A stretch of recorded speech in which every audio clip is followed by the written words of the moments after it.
एक दिन गौतम बुद्ध अपने शिष्यों के साथ एकदम शांत बैठे हुए थे।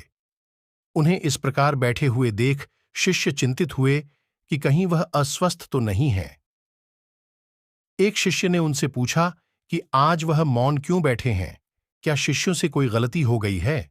इसी बीच एक अन्य शिष्य ने पूछा कि क्या वह अस्वस्थ हैं, पर बुद्ध मौन रहे।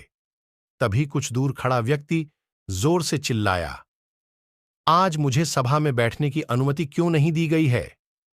बुद्ध आंखें बंद करके ध्यानमग्न हो गए। वह व्यक्ति फिर से चिल्लाया, मुझे प्रवेश की अनुमति क्यों नहीं मिली। इसी बीच एक उदार शिष्य ने उसका पक्ष लेते हुए कहा कि उसे सभा में आने की अनुमति प्रदान की जाए।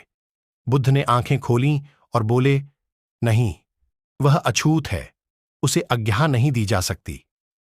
यह सुनकर शिष्यों को बड़ा आश्चर्य हुआ। बुद्ध उनके मन का भाव समझ गए और बोले, हां, वह अछूत है। इस पर कई शिष्य बोले, हमारे आश्रम में जात पात का कोई भेद ही नहीं, फिर वह अछूत कैसे हो गया। तब बुद्ध ने समझाया, आज वह क्रोधित होकर आया है। क्रोध से जीवन की एकाग्रता भंग होती है।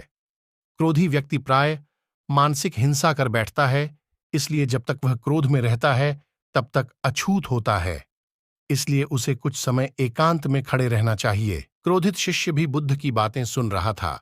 पश्चाताप की अग्नि में तपकर वह समझ चुका था कि अहिंसा ही मनुष्य का महान कर्तव्य व परम धर्म है। वह बुद्ध के चरणों में गिर पड़ा और कभी क्रोध न करने का प्रण लिया।